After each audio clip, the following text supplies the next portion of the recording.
والسلام على رسول الله وعلى آله وصحبه وسلم تسليما كثيرا. أما بعد, inshallah, today we will discuss about dua after tashahud. الدعاء بعد التشهد الأخير. The dua that the Prophet ﷺ used to read after tashahud al-akhir, the last and the final tahiyyat. عن أبي هريرة رضي الله عنه قال, Abu Hurairah, he said, كان رسول الله صلى الله عليه وسلم يدعو. The Prophet صلى الله عليه وسلم used to make dua after tashahud, and he will say, اللهم إني أعوذ بك من عذاب القبر وعذاب النار ومن فتنة المحيا والممات ومن فتنة المسيح الدجال. So he will read this dua. وفي لفظ لمسلم, in another hadith in Sahih Muslim, he said, إذا تشهد أحدكم فليستعذ بالله من أربع. One of you, if you read the tashahud, then let him seek protection in Allah from four evil things, four things. Let him ask Allah to protect him from four things. The first one, عذاب جهنم. اللهم إني أعوذ بك من عذاب جهنم.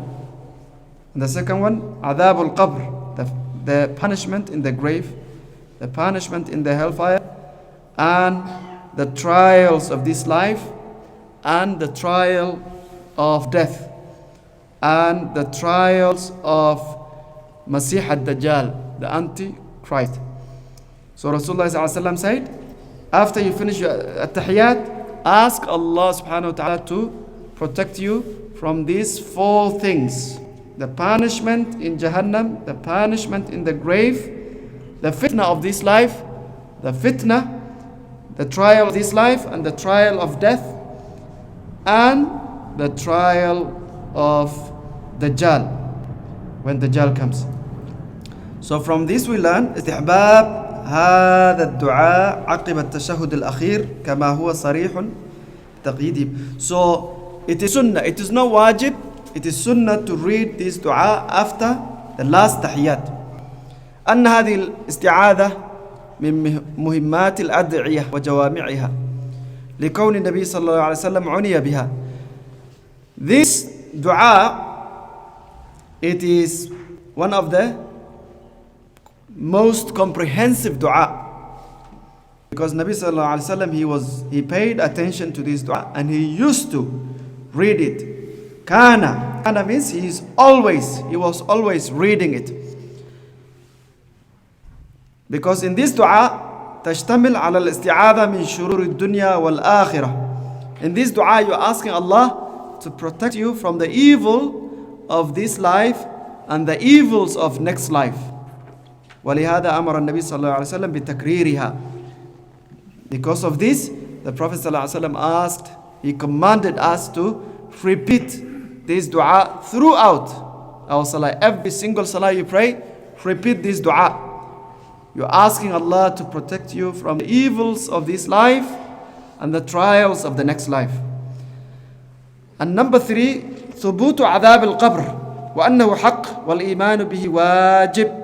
From this hadith we learn that adab al-qabr, the punishment in the grave, is real, is haqq, is the truth. And believing in it is wajib. Believing in the punishment of the grave is wajib.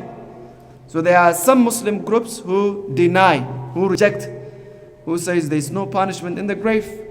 Your soul, your body decompose, you rot, after some times you disappear, you become part of the soil. There is no punishment. There is no punishment in the grave, they deny. But he said, al-akhbar an adhab al-qabr mutawatirah. The hadith, the ayat that talks about the punishment in the grave are so many. So denying it, rejecting it is kufr. It can lead to kufr. So a Muslim has to believe in the punishment in the grave and has to avoid the things that will lead to the punishment in the grave. And as we mentioned, the Prophet ﷺ said, he said, فَإِنَّ عَامَّةَ عَذَابِ الْقَبْرِ مِنَ الْبَوْلِ most of punishment in the grave, the main cause is that you don't protect yourself from urine when you are in the toilet. When you are in the toilet, if you don't protect yourself from the drops and the splash of urine, then that's the main cause. And then he said also another main cause is an-namima, when you spread gossip, rumors, when you incite hatred amongst people, between people. So this is a type, it is a cause of adab al-qabr. Al-ghiba, backbiting, is also a main cause, one of the main reason why people get punished in the grave. So Rasulullah ﷺ, in the night of Isra, he saw people being punished in the grave. So when he asked Angel Jibril, he told them, these people, they used to do this, these ones, they used to do this. So everyone has different punishment. And sometimes Allah will punish someone in the grave and they are purified from their sin. So on the day of judgment, they have no punishment. So it is the justice of Allah subhanahu wa ta'ala that He will not punish twice. Some people, the punishment is only the first step.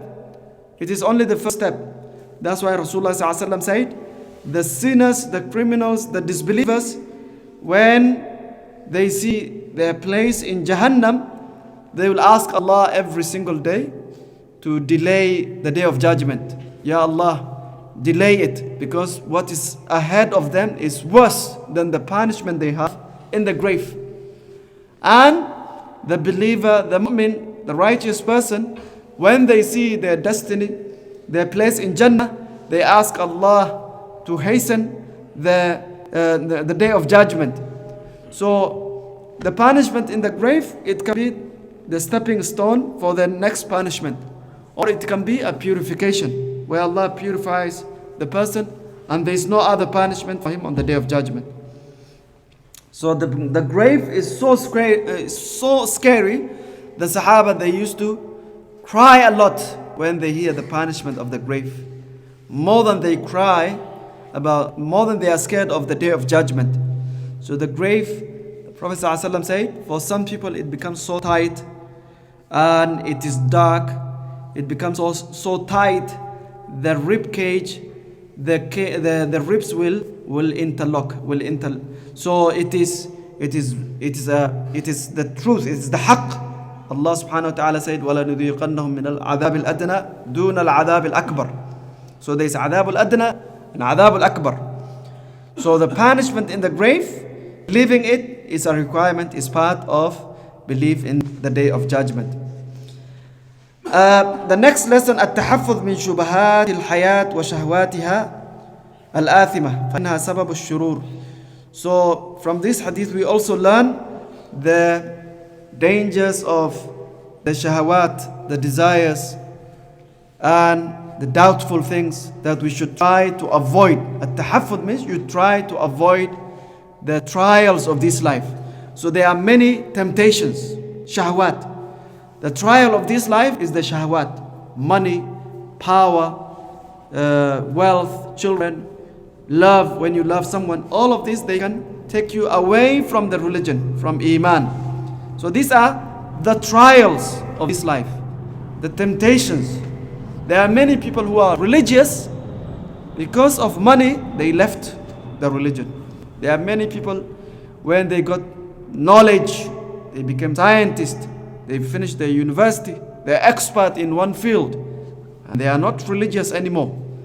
There are many people who, because of poverty, after having wealth, they lost their iman. There are some people, they love someone, they leave the religion. So the trials of this life are many. Things that can destroy your iman. So it's the temptation, the desires, the gratifications, the things that around you, you have to ask Allah to protect you. There are many people who lose their religion because of dunya, because of something, because of a knowledge, because of PhD they got from a university. So because of a degree they got, because of a job they got, because of a wife they got. So these are trials, fitan. These are evil things that can destroy you. It can destroy your iman. And also the trials of death. The trials of death is, the main one is bad ending. The way you end your life.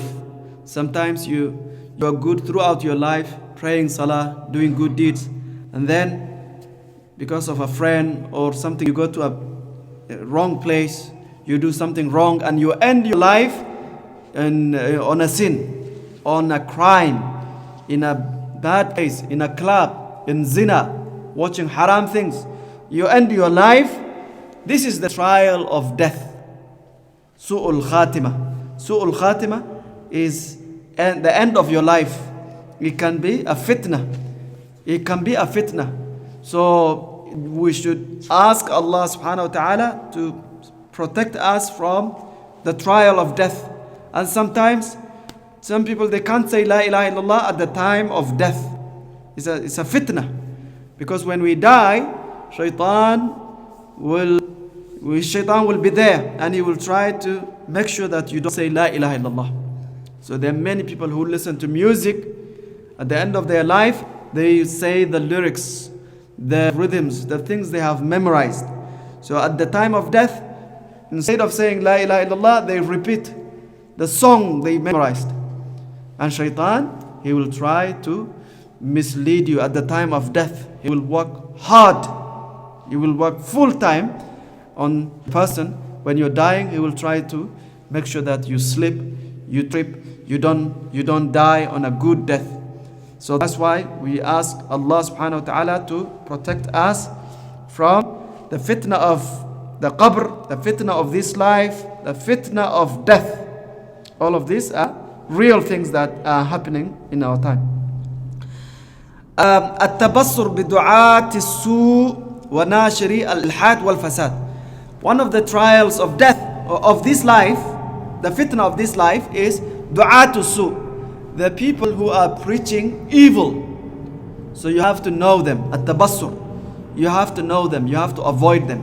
There are many people online, offline, in masajid. They are called du'at as-su', the preachers of evil. Nashirul ilhad, the people who spread atheism, the rejection of God, the rejection of deen, the rejection of the religion. There are people who are in power, in position, who have fame, who have followers. So they are misleading people, and the youngsters, they subscribe to their channels, they listen to them. So this is one of the trials of this life. Trials of this life. Nashrul ilhad wal fasad. There are people who are spreading corruption, especially in our time, on social media, online, on Google search. So there are many youngsters who have subscription, and they follow these people, and they're taking them away from the deen. فإنهم يخرجون على الناس باسم المصلحين المجددين. They have the title. They have titles. Their title is, they claim they are reformers. They are modernists. They modernize the religion. They reform the religion. They are liberals. They are secular. Some of them, they are sheikh. They have degree. They have PhD in Islam. And they claim that they are muslihin, mujaddidin, reformers. They are, they are more modern. وهم في الحقيقة الهادمون للفضيلة والدين. Their objective is to destroy al-fadila, virtue, ad-din, the religion. Their objective is to destroy the religiosity of the person. And in our time, we have many of them. This is part of the trial of this life. The trial of this life. So when you see someone who is famous, someone who has 100,000 followers, 1 million followers, and they are preaching these things, and they say that they want to modernize, they want to reform the Quran, the Sunnah, and a lot of youngsters, they're influencing the youngsters. This is the fitna of this life. So you have to have basira, knowledge. And the next one, al-Masih ad-Dajjal. Al-Masih mutlaqan huwa Isa, wa idha quyida kalimat ad-Dajjal fahuwa rajul akhar. So Messiah, the Messiah is Jesus. But when we say Masih ad-Dajjal, is Dajjal, the Prophet ﷺ told us about Dajjal, that he will come towards the end of time, and he will mislead people so much that most of the Muslims, they lose their religion. So Nabi sallallahu alayhi wa sallam said, "Ma min fitnati a'dam." There is no greater fitna than the fitna of Dajjal, the trial of Dajjal. There is no great fitna since Allah created the heaven and the earth, this world. There is no greater fitna because of the power he has, the supernatural powers he has. Allah will grant him abilities that they are more than miracles. He can bring rain, he can bring treasure, he can kill someone, bring him back to life.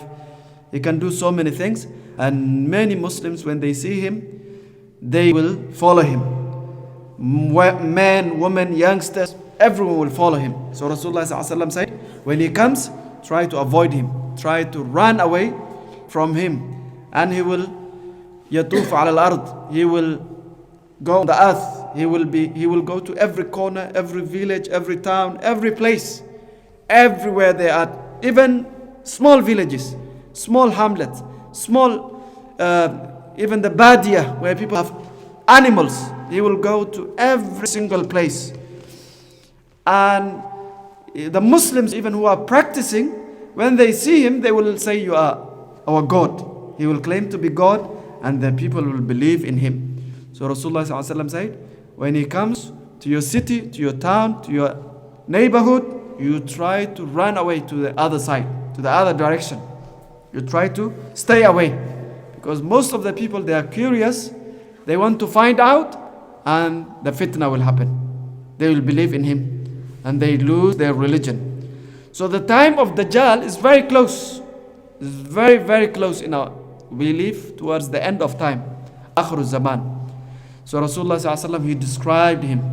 He has one eye, the other eye, it looks like rotten apple. He has kafara on his forehead. He has curly hair. So he described him in a detailed manner. So any Muslim who want to avoid him, you can read his descriptions. And also in every Friday you read Surah Al-Kahf, the first 10 ayat or the last 10 ayat in different narrations, or the whole surah. If you read the surah on Friday and he comes out within that week, so you have protection, you have a shield, you have protection from Allah subhanahu wa ta'ala. So next Friday you read again. So if he comes in our lifetime, you have this protection, that Allah will protect you from him if you read that surah, Surah Al-Kahf. And also, I forgot, the punishment of the grave, the Prophet ﷺ said, protect yourself by memorizing Surah Al-Mulk and reading Surah Al-Mulk. So if you memorize, if your heart contains Surah Al-Mulk, Allah will not punish you in the grave, Adab al-Qabr. If you read it at night, Allah will not punish you in the grave. So Surah Al-Mulk is for protection against the punishment in the grave. Surah Al-Kahf is protection from Dajjal. So we should try to memorize these surahs. This is the fada'il of this surah. Surah Al-Mulk is only 30 ayah, 2 pages, 2.5 pages. So if you memorize, there will be no punishment for you, inshallah, in the grave, by the permission of Allah subhanahu wa ta'ala. فتنة المحيا ما يتعرض له الإنسان مدة حياته من الانشغال بالدنيا والشهوات وأعظمها سوء الخاتمة. So the fitna of this life is the things that will take you away from the religion. You are busy chasing this life, your work, your family, you forgot about Allah, you neglect about next life. This is shahawatu dunya wal inshigalu biha. And also shubahat. Shubahat are the things that makes you doubtful. You doubt about the existence of Allah. You doubt whether the religion of Islam is the right one. Everyone claims their religion is the right one. How do I know Islam is the right religion that will lead to Jannah? So there are doubts. There are doubts coming to you from different directions. So you have to ask, you have to research, you have to read, you have to ask the ulama, the scholars. If you doubt any aspect of the religion, you have to remove that doubt. Because if you allow doubt to stay in your head, then after some time it will take you away from the religion. So doubts are very dangerous. When you doubt your aqidah, when you doubt your iman, when you doubt, because the moment you start doubting, your iman is not there anymore. Allah said, إِنَّمَا الْمُؤْمِنُونَ الَّذِينَ آمَنُوا بِاللَّهِ وَرَسُولِهِ ثُمَّ لَمْ يَرْتَابُوا لَمْ يَشُكُّوا. The believers are those who believe in Allah and His Messenger, and they have no doubt. You must have yaqeen. You must have absolute conviction that Allah exists, that the angels exist, that the book, the Quran, is the book of Allah. And you can remove any doubts you have. Islam is the only religion that you can prove things logically most of the time. Why you have to pray, why you have to fast, why we believe in one God, why we don't have idols, why, other religions, there are things that are mysterious. No one can explain. No one can rationalize. So if you have doubts, you must try your best to remove those doubts through seeking knowledge, having knowledge. Knowledge is power. If you have knowledge of the deen, you will not have doubt. You will remove any doubt that comes to you. And some of the fitna of death is the punishment of the grave. So these are 4 things we ask Allah subhanahu wa ta'ala to protect us in the salah. So when you read this dua, try to read it from your heart, from your qalb, from your inner side. You don't read only in your lips and you can't remember. When you say Allahumma inni a'udhu bika, oh Allah, I seek in you.